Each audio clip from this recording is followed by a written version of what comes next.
Adaadaan koo qaalluyyuu deemtee naa gaafatte.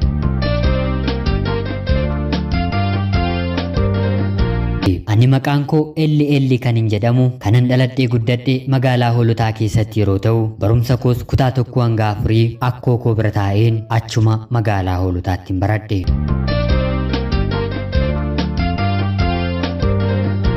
Achuma akkoo koo biraa otoo hin ga'iin namoonni gurguddoon umurii kootiin na hin madaallee yeroon mana barumsaa deemu karaa irratti na qabanii yoo guddattu anatu si fuudha jechuun baay'ee na rakkisu ture. Barumsa koos kutaa 4ffaa akkuman xumureen anaan baay'ee na dhukkubuun maatiin kiyyas kanaan booddee gara akkoo keettiin deebitu jechuun haadhaa fi abbaa koo bira taa'een barachuun eegale. Anis maatii kiyya bira taa'een barnoota koo seeraan utuun hordofaa jiru kutaa 7ffaa yeroon ga'utti dargaggeessi yeroo ammaa kanatti ani maqaa dha'uu hin barbaanne guyyaa tokko ergaadhaaf adaadaa koo bira otoo deemaa jiru karaa irratti harka koo na qabachuun guyyaa ati maatii kee biratti deebite irraa kaaseen si jaalladhe ati garuu manaatii baatee waan hin beekneef akkattan jaalala koo ibsadhu waan hin dhabeef har'a garuu karaa irratti waan hin si argeef yookiin na jaalladhu yookiin lubbuu keen baasa jechuun gaaffii jaalalaa haa ta'u doorsisa karaa irratti na gaafate.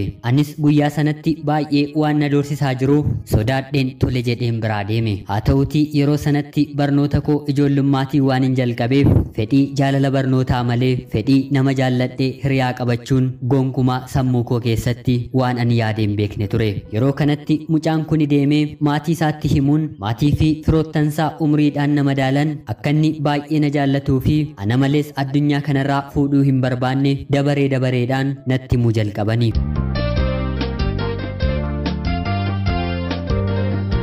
Inumarra darbees lubbuu isaaniif rabbi boqonnaa haalaatu malee abbaan isaa mucaa koof si malee dubartiin addunyaa kanarraa taatuu fi hin jirtu jechuun afaaniin natti dubbatu ture. Anattis sodaan maatii isaa fi jaalalli naaf qabu keessa kootti dhagahamaa waan dhufeef laphee kiyya isaaf eeyyamsiiseen onnee jaalala dhugaatiin of kennuutiin isa jaallachuun jalqabe. Haa ta'uutii yeroo sanatti hiriyyoonni koo hedduun fedhii biyya hambaa deemuu waan jaallataniif anis isaan keessaa maaliif hin hafa jedheen maatii kiyya eeyyamsiisee piroosesii jalqabus yeroon wanta kana hiriyaa kootti himu hin ta'u biyya hambaan deemtu jechuun hiriyaan koo kun na dhorke. Biyya hambaatti imaluuf manni namicha dallaalaa dhimma kana nuu raawwatu akka carraa ta'ee mana barumsaa keenya bira waan ta'eef anis yogguun gara mana barumsaatti qajeelu paaspoortii kiyya itti laadheen darba jedheen yogguun mana dallaalaa kanaa gaafadhu guyyaa sanaaf dallaalaan kun mana isaa keessa hin jiru. Anis kanumaan paaspoortii kiyya daftara kiyya keessa kaa'een yogguun gara mana barumsaatti darbu obboleettiin isaa daree tokko ana waliin teessee waan barattuuf daftara kiyya keessaa paaspoortii kana fuudhuun obboleessa isheetti na jalaa laatte. Anis wanta kana gara manaatti galeen paaspoortii koo daftara kiyya keessa yeroon barbaadu gonkumaa argachuu hin dandeenye. Buleen gara mana barumsaatti deebi'een obboleettii isaa kana paaspoortii kiyya argiteettaa jedheen yogguun ishee gaafadhu akka isheen dhoksitee fuutee fi obboleessa isheettis akka laatte yoon barbaade naa fiduu akka dandeessu ija guutuudhaan natti himte. Haa ta'uutii salphaatti nan sii fida jettee guyyaa sana na amansiistus paaspoortiin koo garuu hanga ji'a tokkootti tasuma harka koo galuus hin dandeenye. Ji'a tokko booddee erga isheen naaf laattee anis piroosesicha jalqabuuf yogguun dallaalaatti paaspoortii koo laadhu ji'a tokko keessatti piroosesiin keessiif xumuramee gara biyya alaatti deemta jedhee abdii na horachiisus haa ta'uutii garuu hanga ji'a 7tti homaa piroosesiin koo naaf dhumuu hin dandeenye. Yeroo dhimma kanas adaadaa kootti himeen waan ta'e akka qorattuun gaafadhus adaadaan koo warra qaalluu bira deemtee paaspoortii sanarratti carraan akka dafee nan geenye wanta biraa akka isaan irratti hojjechiisan isheenis natti himte.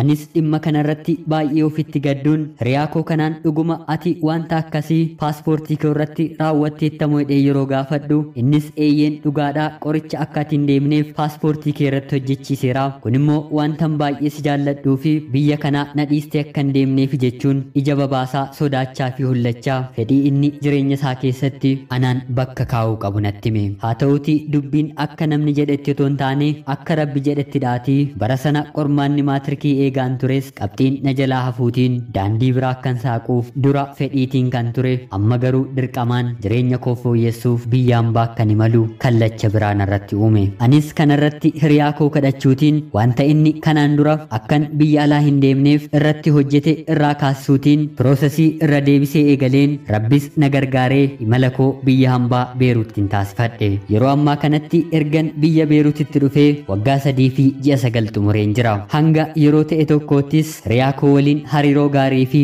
jaalala guddaa keessa jiraannus turtii booddee mucayyoo maqaan ishee Saa yookiin Aarraa ka'uutiin akka inni hariiroo biraa jalqabee fi yeroo hedduus waliin argamuun dhagahe.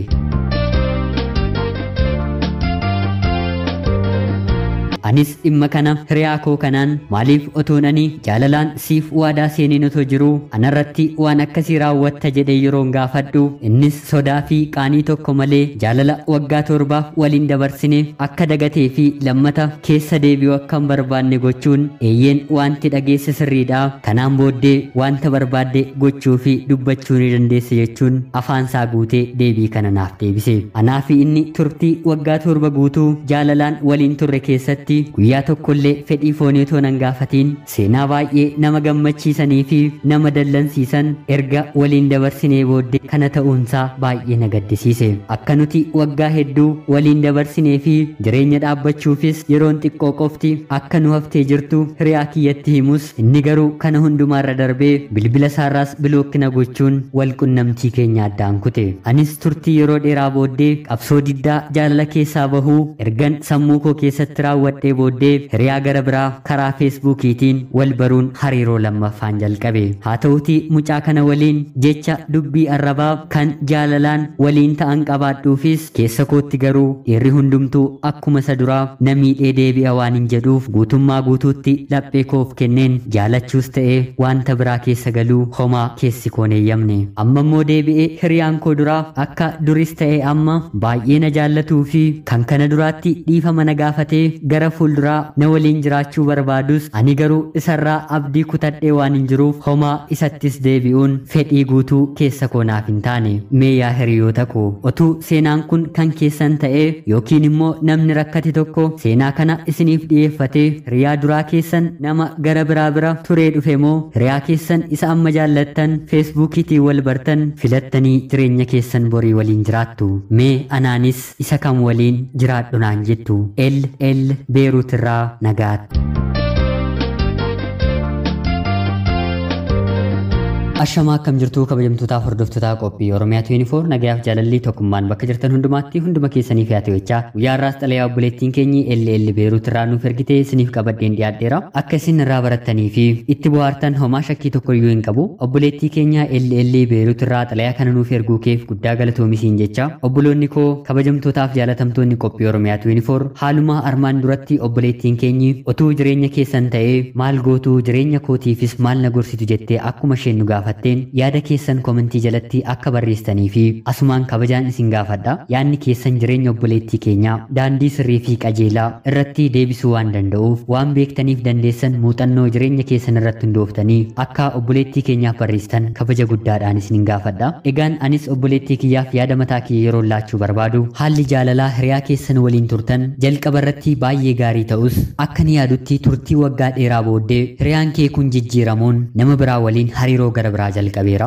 Akka ati hubattuu fi ilaaltu kan hin barbaadu keessaa yoo jiraate jalqaba yeroo biyya hambaa deemuuf kaate hiriyaan kee kun lakki hin deemiin siin jedheetiin ture. Kanumaanis wal qabatee gochaa hin taane waan akka toshaa yookiin qorichaa jedhamus deemee bakka gara biraa irratti sirratti hojjechiiseera. Kun jireenya kamiifiyyuu keessatti fayyaa qabeessa waan hin taaneef ani akka karaa dhuunfaa kootti gochaa toshaa kana guutummaa guutuutti nan morma. Haa ta'u malee garuu hagaa sammuunsaa hojjechuu yookiin murteeffachuu danda'uun gochaa kana obboleessi keenya sirratti raawwateera. Gochaan kun haa hojjetuu hin hojjetiini yoo xiqqaatee ji'a 7fis piroosesiin kee akka dafee hin xumurre dhiibbaa sirratti uumuu danda'eera jenna. Kun kan nu agarsiisu maalidha? Obboleessi keenyi jalqaba irratti baay'ee akkas jaallatuu fi jireenya isaafillee akka ati biyya hambaa hin deemne waan barbaaduuf jaalala dhugaa fi sirrii akka inni qabusiif kan nutti argisiisudha. Isa lammaffaatti immoo akkuma ati jette turtiin keessan waggaa 7 fi ji'a 9dha yeroo ammaa kanatti. Isa waliinis yoo xiqqaate jaalala waggaa 7 yeroo barattu kutaa 7 hanga 10 erga biyya biyya hambaa deemte immoo waggaa 4 obsaa fi jaalala guddaatiin si waliin tureera. Haa ta'u malee garuu turtii kana booddee kan innis jijjiirame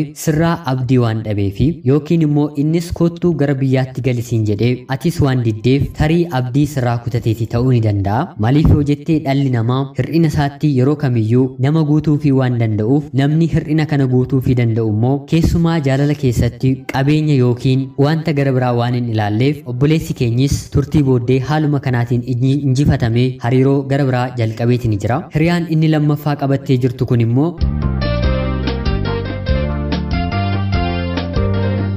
tokkoffaa feesbuukiitiin wal barte, lammaffaa immoo si jaallatee si waliin jiraachuuf jireenyas gara fuulduraatti si waliin dhaabbachuuf karoorfateera ta'uu ni danda'a. Haa ta'u malee garuu kanaan duras qophii sagantaa kanarratti akkuma dubbatamaa ture nama isin qaamaan waliin hin beekne hariiroo feesbuukiitiin uummattaniittan yoo jiraate jireenyi keessan gara fuulduraarratti ulfaachuu waan danda'uuf kun karaa sirrii miti jennee yeroo hedduu irratti dudubbannee ni jirra. Atillee murtee kana yoo fudhattee fi namicha kana gadi fageenyaan eenyummaasaa beekuu dhabuu waan dandeessuuf murtee kee otuu hiriyaa keessa duraatiif dhiifama gootee walitti deebitanii jireenya jaalalaa keessan uummattanii kan jedhu anis yaada siif hin qaba. Haa ta'u malee garuu yeroo ammaa kanarratti innis nama waan ta'eef amalli isaa akka duriitti si jaallatee qalbii jijjiirratee dhiifama si gaafatee akka fedha keetti si waliin jiraachuu fedhuusaa adda baafachuuti ni qabda. Tarii namichi kun wanta gara biraa sirraa barbaadee sitti deebi'uu waan danda'uuf of eeggannoo kee albee qara lamaa of gootee otoo of eeggattee kan jedhu yaada dabalataa siif hin qaba.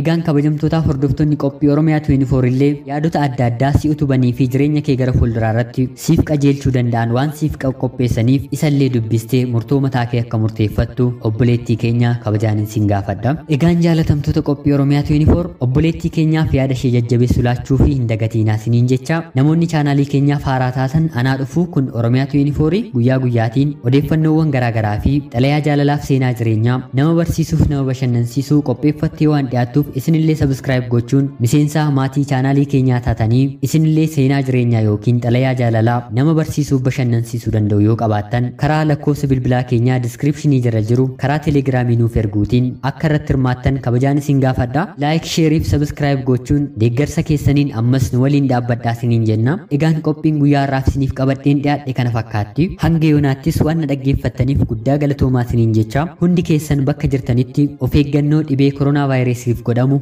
akka cimsitanii gootan jabeesseen isin gaafachaa qopheessuuf qindeessuun kan ani isinii waliin ture an gammachiis Tashoomeetiif qophii gara biraatiin hanga walitti deebinutti rabbii araarasaa addunyaa kanaaf haa deebisu jechaa nagaan tura.